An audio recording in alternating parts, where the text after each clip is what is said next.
నమస్కారం D1 news కి స్వాగతం. ముందుగా D1 న్యూస్ వీక్షకులకు క్రిస్మస్ పండుగ శుభాకాంక్షలు.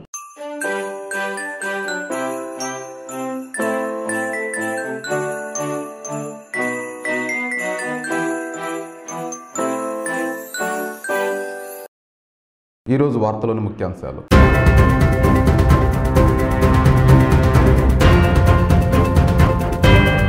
క్రిస్మస్ పండుగ పర్వదినాన ఎమ్మెల్యే అన్నాబత్తుని శివకుమార్ తెనాలి టౌన్ చర్చిలో ప్రత్యేక ప్రార్థనలు. ప్రేమ, శాంతి, సోదరభావమే ప్రభువుకు నిదర్శనం.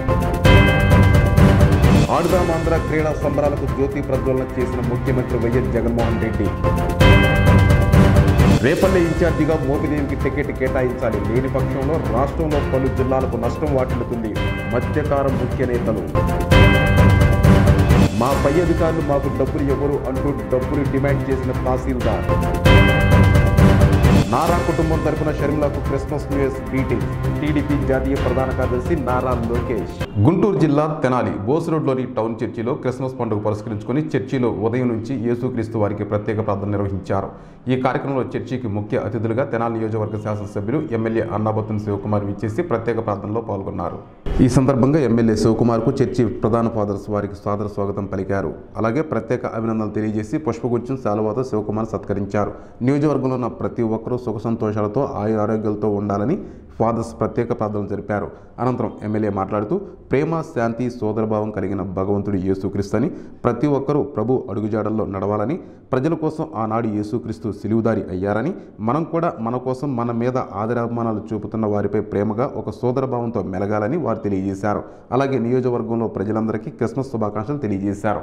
క్రీస్తునందు ప్రేమైన వాళ్ళారా, ఈ ప్రత్యేకంలో ప్రభుని యేసుక్రీస్తు మీ అందరూ కూడా మా శుభాలు తెలియపరుస్తున్నాం. టౌన్ చర్చ్ తరపున మీకు మా శుభాలు తెలియపరుస్తున్నా. ఈ కార్యక్రమంలో దేవుని యొక్క మహిమార్థమే జరుగుతున్న ఆరాధనతో కూడా మరి దేవుడు దీవించాలని, మరి దేవుని యొక్క ఆశీర్వాదం మీకు మెండుగా కలగాలని సంకాపుని కోరుకుంటూ happy Christmas, merry Christmas, merry Christmas and happy Christmas. Thank you very much. Guntur జిల్లా నల్లపాడు పోలీస్ స్టేషన్ పరిధిలో లయోల పబ్లిక్ స్కూల్ గ్రౌండ్ మైదానంలో ఆంధ్రప్రదేశ్ రాష్ట్ర ముఖ్యమంత్రి వైఎస్ జగన్మోహన్ రెడ్డి ఆడుదాం ఆంధ్ర అనే క్రీడా సంబరాలకు ముఖ్య అతిథులుగా హాజరై క్రీడా కార్యక్రమానికి జ్యోతి ప్రజ్వలన గావించారు. ఈ సందర్భంగా గుంటూరు జిల్లా కలెక్టర్ ఎం వేణుగోపాల్ రెడ్డి, గుంటూరు జిల్లా ఎస్పీ ఆరిఫ్ అబీజ్ ఐపీఎస్ భద్రతా ఏర్పాట్లను, బందోబస్తు ఏర్పాట్లను పరిశీలించి సంబంధిత అధికారులను, ఇతర డిపార్ట్మెంట్ వారితో కలిసి ముఖ్యమంత్రి భద్రతా సిబ్బందితో పాటు సమీక్షా సమావేశం నిర్వహించారు. గుంటూరు జిల్లా తాడేపల్లిలో రాష్ట్ర స్థాయి మత్స్యకార కులాల ముఖ్య నేతల కీలక సమావేశంలో ఏపీలోని సాంప్రదాయ మత్స్యకార సామాజిక వర్గంలో 14 ఉపకులాలకు చెందిన నేతలు బాపట్ల జిల్లా రేపల్లె ఇన్ఛార్జి రాజ్యసభ సభ్యులు మోపిదేవి వెంకటరమణారావును ప్రకటించి టికెట్ ఇవ్వాలని వారు డిమాండ్ చేశారు. ఈ క్రమంలో మోపిదేవి వెంకటరమణారావును రేపల్లె ఇన్ఛార్జిగా ప్రకటించి టికెట్ని కేటాయించాలని, రేపల్లె నియోజకవర్గానికి టికెట్ కేటాయించకపోతే రాష్ట్ర వ్యాప్తంగా ఏ జిల్లాల్లో పార్టీకి నష్టం వాటిల్లుతుందో సాంప్రదాయ మత్స్యకార కులాలకు చెందిన ముఖ్య నేతలు వైసీపీ అధిష్టానానికి తేల్చి చెప్పారు. సత్యసాయి జిల్లా మడకసిర తహసీల్దార్ మూర్షావల్ని మెలవాయి పంచాయతీకి చెందిన ఓ రైతు తన పొలం సమస్యను తహసీల్దార్ ముందుకు తీసుకువస్తే డబ్బులు ఇస్తేనే పనిచేస్తానన్న వైనం వెలుగులోకి వచ్చింది. ఈ క్రమంలో రైతుతో తహసీల్దార్ వెటకారంగా మాట్లాడుతూ ముఖ్యమంత్రి లాంటి వారే డబ్బులు తీసుకుని ఫ్రాడ్ చేస్తున్నారని, మాపై అధికారులు మాకు డబ్బులు ఇవ్వరని, అందుకు మీలాంటి రైతుల దగ్గర నుంచి తీసుకుని పై అధికారులు వచ్చినప్పుడు ఖర్చు చేస్తూ ఉంటామంటూ ఈ నెల 13వ తేదీన టెక్స్టైల్ ప్రిన్సిపాల్ సెక్రటరీ సునీత వచ్చినప్పుడు వారి భోజనం కోసం అయిన ఖర్చు సుమారు 1,70,000 రూపాయలని, నా జీతం డబ్బులు ఇవ్వాలా అంటూ రైతుల వద్ద డబ్బులు తీసుకొని రైతు నాయకులకి ఖర్చు పెడుతూ ఉంటామంటూ రైతుకు సమాధానం తెలియజేశాడు. క్రిస్మస్ పండుగ వేళ ఆంధ్రప్రదేశ్ రాజకీయాల్లో ఆసక్తికర పరిణామం చోటు చేసుకుంది. టీడీపీ జాతీయ ప్రధాన కార్యదర్శి నారా లోకేష్ కు వైఎస్ఆర్టీపీ అధ్యక్షురాలు వైఎస్ షర్మిల క్రిస్మస్ గ్రీటింగ్స్ పంపారు. ఈ క్రమంలో దీనిపై స్పందించిన నారా లోకేష్ ట్వీట్ చేస్తూ షర్మిలకు కృతజ్ఞతలు తెలియజేశారు. నారా కుటుంబం తరపున షర్మిలకు క్రిస్మస్ న్యూ ఇయర్ గ్రీటింగ్స్ తెలియజేశారు.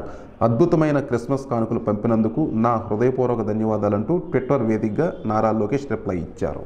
మాజీ ప్రధాని అటల్ బిహారీ వాజ్పేయి 99వ జయంతిని పురస్కరించుకొని బీజేపీ పార్టీ శ్రేణులు దేశవ్యాప్తంగా పలు కార్యక్రమాలు నిర్వహించారు. వాజ్పేయి చిత్రపటానికి పార్టీ నాయకులు పాటిబండ్ల రామకృష్ణ పూలమాల వేసి గన్నెవాళ్లర్పించారు. ఈ సందర్భంగా వారు మాట్లాడుతూ కమ్యూనికేషన్ రంగం అభివృద్ధి చెందడానికి బీజం వేసింది అటల్ బిహారీ వాజ్పేయి అని, పట్టణాలతో పాటు గ్రామీణ ప్రాంతాలకు కూడా అభివృద్ధి చెందడానికి పునాదులు వేసింది ఆయనేనని, విపక్షం స్వపక్షం అనే తేడా లేకుండా అందరినీ కలుపుకొని ముందుకు సాగిన ఏకైక జననేత, రైతులు పండించిన పంటలకు సరైన ధరలు నిర్ణయించిన వ్యవస్థకు శ్రీకారం చుట్టారని, గ్రామీణ ప్రాంతాల అభివృద్ధి కోసం బీజం వేసింది ఆ గొప్ప నేతనని, ప్రపంచ దేశాలకు భారత్ ఒక ఒక గొప్ప దేశం అంటూ చాటి చెప్పిన నేత వారేనని వారు తెలియజేశారు. ఈ కార్యక్రమంలో అసెంబ్లీ కన్వీనర్ కాటారి వాసుదేవనాయుడు, జిల్లా కార్యదర్శి కన్నిగంటి ప్రశాంతి, దాన కళావతి, ఎం కనకదుర్గ, అడప సంపత్రాయుడు, కుశలరాజ్ జైన్, సాంబయ్య, వీరయ్య, శిఖర్ రవీంద్ర తదితరులు పాల్గొన్నారు. ఆంధ్రప్రదేశ్లో రానున్న 2-3 నెలల్లో అన్ని ప్రభుత్వ పాఠశాలల్లో ఇంటర్నెట్ సదుపాయం అందుబాటులోకి తెచ్చేలా విద్యాశాఖ పనిచేస్తున్నట్లు ప్రభుత్వం తెలియజేసింది. ఇప్పటికే రాష్ట్రం మొత్తం మీద 8,700 పాఠశాలకు ఇంటర్నెట్ సదుపాయం కల్పించినట్లు వెల్లడించింది. సమకాలీన అంశాలపై విద్యార్థులకు అవగాహన కల్పించేందుకు డిజిటల్ విధానంలో బోధన అందిస్తున్నారు. బైజూస్ కంటెంట్ తో విద్యార్థులకు ట్యాబ్లు కూడా అందుకే ఇచ్చామని, ఈ డిజిటల్ లెర్నింగ్ కోసం ప్రభుత్వం 2,400 కోట్లు ఖర్చు చేసిందని వారు తెలియజేశారు. విశాఖ జిల్లా విశాఖ నగరంలో ఆదివారం 34 మందికి కరోనా నిర్ధారణ పరీక్షలు చేయగా వారిలో 11 మందికి కరోనా సోకినట్లు నిర్ధారణ అయింది. విశాఖపట్నం మధురానగర్ ఆరివా ఎంఈపీ కాలనీకి చెందిన వారిగా అధికారులు తెలియజేశారు. తెలంగాణ రాష్ట్రం మాజీ ప్రధాని అటల్ బిహారీ వాజ్పేయి 99వ జయంతిని బర్కత్పుర హైదరాబాద్ సెంట్రల్ జిల్లా బీజేపీ కార్యాలయంలో కేంద్ర మంత్రి కిషన్ రెడ్డి పాల్గొని వాజ్పేయి చిత్రపటానికి పూలమాలలు వేసి గన్నెవాళర్పించారు.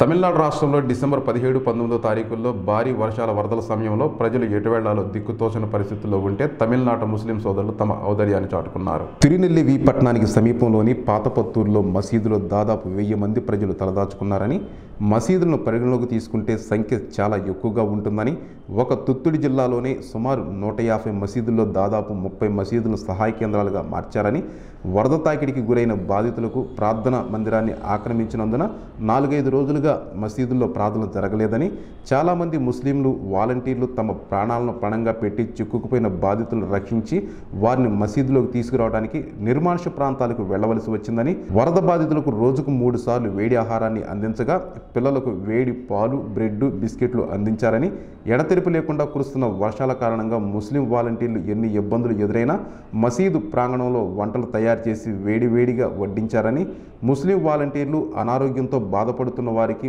మందులు అందించారని మరియు ఉచితంగా బట్టలు మరియు దుప్పట్లు కూడా పంపిణీ చేశారని, ఒక స్వచ్ఛంద సేవకుడు తనకు అలాంటి అవకాశాన్ని అందించినందుకు అల్లాహకు కృతజ్ఞతలు తెలియజేశారు. మరియు అలాంటి పరిస్థితి ఎప్పుడూ పునరావృతం కాకపోయినా ఒక ముస్లింగా నేను మతంతో సంబంధం లేకుండా మానవాళికి సేవ చేయడం గర్వంగా భావిస్తున్నానని వారు తెలియజేశారు. ఈ వార్తలు ఇంతటితో సమాప్తం.